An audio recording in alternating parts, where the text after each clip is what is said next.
यानी भारत की कोई लड़की अगर अपने मतलब अपने रिलेशन में किसी को दोस्त बनाती है तो तुम बेवफा कहते हो, लेकिन वही तुम्हारे यहाँ एक पड़ोसी देश जिसको तुम कहते हो दुश्मन देश, वहां की एक आवारा ठरकी औरत इतने सारे बच्चों को लेकर आ जाती है बिना पासपोर्ट के, बिना वीजा के, सिक्योरिटी को ठेंगा दिखाती है, तो तुम कहते हो ना ना हमने तो एक किला फतह कर लिया, ऐसा लगता है चाइना को हमने हरा दिया, मतलब सीमा ना हो गई, ऐसा लगता है हम चाइना जीत कर आ गए।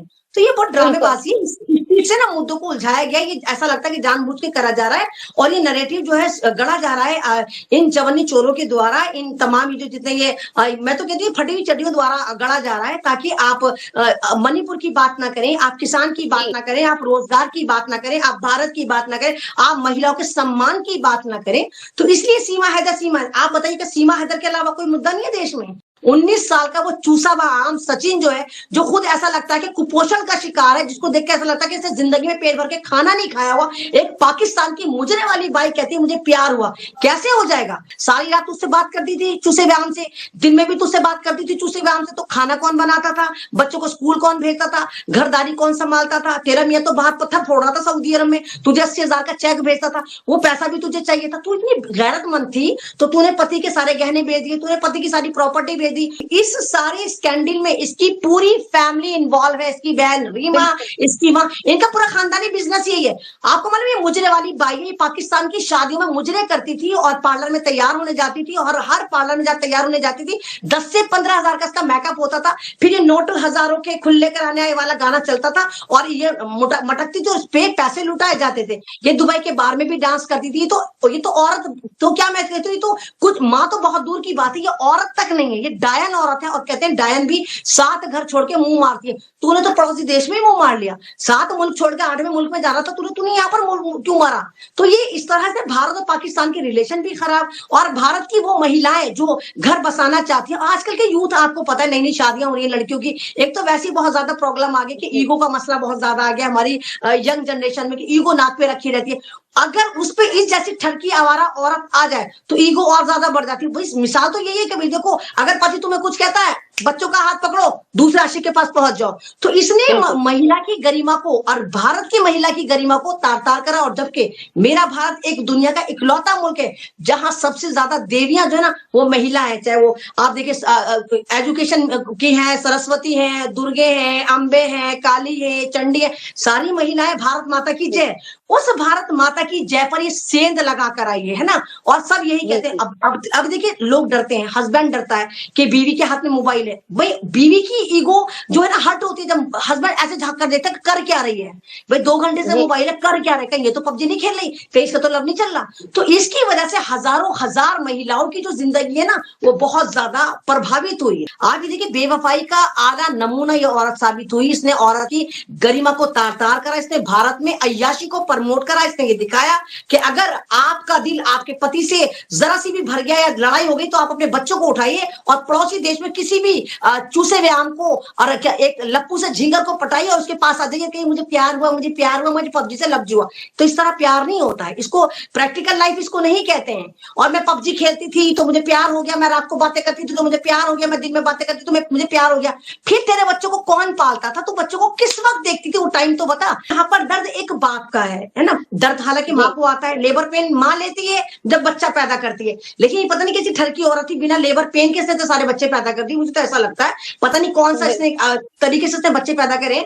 लेकिन वहां पर देखिए कि गुलाम हैदर जिस तरह रो रहा है, मेरी गुलाम हैदर से 3 बार बात हुई है, वो जिस तरह से रोते हैं और थैंक्सफुल होते हैं कि हम उनके लिए आवाज उठा रहे हैं, तो ये दर्शाता है कि भाई देखिए कोई भी कॉन्स्टिट्यूशन हो, चाहे वो पाकिस्तान का कॉन्स्टिट्यूशन है चाहे इंडिया का कॉन्स्टिट्यूशन है, हमारा कॉन्स्टिट्यूशन ये कहता है कि जब बच्चे छोटे होते हैं ना तो उनका वही धर्म होता है जो बाप का धर्म होता है ना। और हम उनको उस चीज के लिए ना तो हम उनको प्रेशराइज कर सकते हैं, ना हम उन पर जबरन थोप सकते हैं जब तक वो एडल्ट ना हो जाए, बालिग ना हो जाए। वो तो भी बहुत छोटे बच्चे हैं। अब जबरन आप उनको यहाँ पर लेकर आ गई हैं, आप उनका स्कूल नहीं भेज रही हैं, वो गंदे सड़बंग फिरते रहते हैं, सरों में उनके हजारों जुएं भरी पड़ी रहती है, मैले कुचैले कपड़ों में फिरते रहते हैं, आप सिर्फ अपना आप को चमकाती रहती है कि आज मैंने जी ये रोजा रखा, आज मैंने जी नवरात्रों के लिए रखा, आज मेरी वजह से चंद्रयान चला गया। चंद्रयान तो चला गया था, इस नहुसत इस पनौती की वजह से वो बीच में अटक गया। पहले कह रही थी कि एपी सिंह तो ऐसा है बहती गंगा में हाथ धोने वाला बंदा है, उसको अगर लगता है कोई भी भारत में मोस्ट वायरल मुद्दा है, उसको जाके कैच करने की कोशिश करते हैं।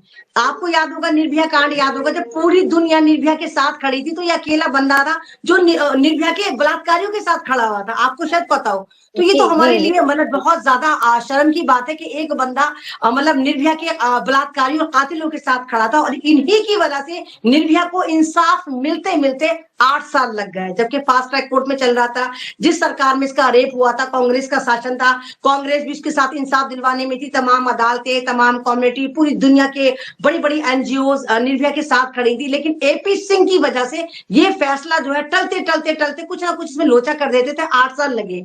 अब आप ये देखिए कि आपको अगर याद हो, ये जो ठरकी औरत है सीमा हैदर, ये धमकियां मारती थी मिथिलेश भाटी को, गीता भाटी को, जी मैं आप पे कंप्लेन करूंगी, मैंने आप पे केस फाइल करना है। इन्होंने कोई केस फाइल नहीं करा था, ये सोशल मीडिया पर बैठी बैठी ना स्ट्रीम चैनल पे मतलब बैठ के ही केस फाइल करती थी। ना तो मिथिलेश भाटी पे ना गीता भाटी पे ने कोई केस नहीं करा, सिर्फ ये फुटेज लेने के लिए करती थी कि मैं केस कर दूंगी, मैं ये कर दूंगी, मैं वो कर दूंगी। तो यही वजह है, हमें मालूम था कि एपी सिंह इसके लिए कुछ नहीं करेंगे, सिर्फ फुटेज ले रहे हैं। जब तक फुटेज उनको मिली, जब तक ये लाइमलाइट में मुद्दा रहा, तो एपी सिंह भी इसके साथ चमकते रहे। कभी इसका हाथ पकड़ के चल रहे थे, कभी जीने पे से उतर रहे थे, कभी जीने पे से चढ़ रहे थे। और बाद में जब इनको ही लेकर इस ठरकी औरत के साथ ही जब एपी सिंह का नाम जुड़ना शुरू हुआ, तो इन्होंने फौरन कहा, जी मैं तो राखी बांध रहा हूँ। इन्होंने राखी का भी मजाक उड़ा डाला, मतलब उस रिश्ते का मजाक उड़ा दिया। मतलब राखी किसी धागे का नाम नहीं है, राखी आस्था का नाम, एक बंधन का नाम है, एक सिक्योरिटी का नाम है। भारत में रक्षाबंधन मेरे ख्याल से सबसे खूबसूरत त्योहार मुझे लगता है, जहां पर भाई बहन से कहता है कि तू सारी जिंदगी मेरी जिम्मेदारी है, कुछ भी तेरे पे आ जाए तो मैं तेरे साथ खड़ा रहूंगा, उसकी शपथ ग्रहण करता है, वो जब राखी बांधता है। तो इन्होंने उस राखी को भी यूज कर लिया। देखिए, अगर आपको याद हो कि पाकिस्तान भी मेरे भारत का अटूट अंग था, है ना, हमारा हिस्सा था, हमने उन लोगों को उठा कर दिया। पाकिस्तान कोई मुल्क तो नहीं था, मेरे भारत से टूटकर बना।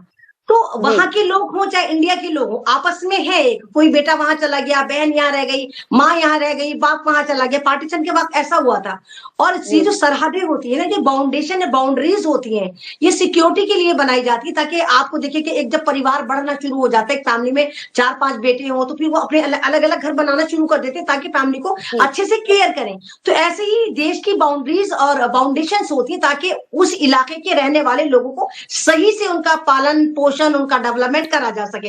नहीं तो ऐसा तो नहीं है कि पाकिस्तान से हमारी कोई ऐसी दुश्मनियां लगी पड़ी हैं कि कुछ ऐसा मसला है, वो भी अपने ही लोग हैं, ये पाकिस्तानियों को भी समझना चाहिए, और हम भी समझते हैं, हम भी उनको पूरा सम्मान देते हैं। नहीं, वही आप ही देखिए ना, अगर हम देश में कहीं जाते हैं, अगर हम हम भारत के बॉर्डर पे जाकर पाकिस्तान में घुसने की कोशिश करते हैं, तो वहां की फौज हमें डायरेक्ट गोलियां मार देगी, है ना, चाहे हमारे साथ बच्चे हो, चाहे हमारे साथ कोई भी XYZ हो, सब मारे जाएंगे। अब ये इन बच्चों को उठाए फिर रही है, हो सकता है कोई सरफिरे का दिमाग खराब हो जाए, कोई सरफिरा ऐसा आशिक निकल कर आ जाए जो भारत से बहुत मोहब्बत करता हो, जो माँ से बहुत मोहब्बत करता हो, जो पति से बहुत मोहब्बत करता हो, जो बच्चों से भी बहुत मोहब्बत करता हो। अगर उस सरफिरे ने इसको गोली मार दी, उसके साथ इसके बच्चों को भी गोली मार दी, कौन रिस्पॉन्सिबल होगा? आप ये देखिए, कल भी कुकी फौजी थे जिनको मैताई इलाके में भेजा गया, तो वहां कुकी फौजी तो थे, मैताई कबीले ने उनको मार डाला। ये मेन स्ट्रीम में कहीं न्यूज नहीं है, यानी भारत के फौजी मर रहे हैं तो कोई न्यूज नहीं है। भारत का किसान को देखो ना, मतलब हमारे भारत का किसान, पंजाब का किसान, हरियाणा का किसान भारत आना चाह रहा है तो उसके लिए बॉर्डर लगा दिया है ना, दिल्ली में सिक्योरिटी लगा दी है, गोलियां मारी जा रही हैं, पानी में जहर मिलाया जा रहा है, वो ड्रोन से उनके ऊपर आंसू गैस और जहरीली गैस छोड़ी जा रही है। लेकिन सीमा हैदर को तो ऐसे आंखों पे बिठा के बैठे हुए जैसे सीमा हैदर तो भारत की थी और ये किसान जो है वो अफगानिस्तान के किसान है। तो ये जो दोहरा चरित्र है और लोकतंत्र को ठेंगा दिखाया जा रहा है, इससे वाली बात पता चलती कहीं ना कहीं दाल में कुछ काला है। ये सीमा हैदर कहीं ना कहीं, मुझे तो लगता है कोई ना कोई मुखबिर है, वहां से मुखबिरी करने आई है और इसको हैवी अमाउंट मिला। अब वो अमाउंट किसने दिया ये नहीं मालूम, कहां से आई ये भी नहीं मालूम, लेकिन हाँ बिना पासपोर्ट के आई है, बिना इंटेलिजेंस के इंफॉर्मेशन के आई है। आप ये देखिए ना, अगर आप और मैं पाकिस्तान जाना चाहिए, यार हमें वीजा नहीं मिलेगा, हमारे पास पासपोर्ट है, हमें वीजा नहीं मिलेगा। ये बिना पासपोर्ट के इतने सारे बच्चों को लेके 5वीं फेल पूर्ण इंडिया आ गई और कहती नहीं मुझे प्यार हुआ, मुझे प्यार हुआ। मतलब इसका जो सॉफ्टवेयर है ना, इसकी जो ठरक है, ये प्यार को, ठरक को प्यार का नाम दे रही। प्यार इसको नहीं कहते। प्यार वही होता है कि जब इंसान एक अपना लाइफ पार्टनर को चुनता है, वो अच्छा लगता है, उसके साथ आशियाना बनाना चाहता है, उसके साथ बच्चों को प्लान करता है, उसको प्यार कहते हैं। और वो प्यार जो है शादी के बाद प्यार नहीं रहता, वो जिम्मेदारी बन जाता है, वो हस्बैंड की जिम्मेदारी बन जाता है, बच्चे आपकी जिम्मेदारी बन जाते हैं, आपका खानदान, इन लॉज आपकी जिम्मेदारी बन जाते हैं। और तो एक बाग का नाम है, एक खुशबू का नाम है, वो अकेली वही अपनी जान पर अपने बच्चों को भी देखती है, अपने शौहर को भी देखती है, अपने खानदान को भी देखती है, अपने मैके को भी देखती है, अपने देश को भी देखती है, और अगर वर्किंग है तो अपने वर्क को भी देखती है, और उसकी मिसाल मैं हूँ। बिल्कुल। देखिए सलमान तो होता ही नहीं, क्योंकि मुसलमान इतने बेवकूफ तो है नहीं कि पाकिस्तान में भी माशाल्लाह बड़ी ब्यूटी भरी पड़ी हुई है। हिंदुस्तान के सारे लोग पाकिस्तान की सीरियल देखते हैं, ये आपको भी पता है। एक जी जी एक चैनल भी यहाँ पर लॉन्च हुआ था, सारे पाकिस्तानी सीरियल चलते थे। तो पाकिस्तान इतने जी। बेवकूफ तो है नहीं कि वहां की खूबसूरती को छोड़ के इस तरफ आएंगे।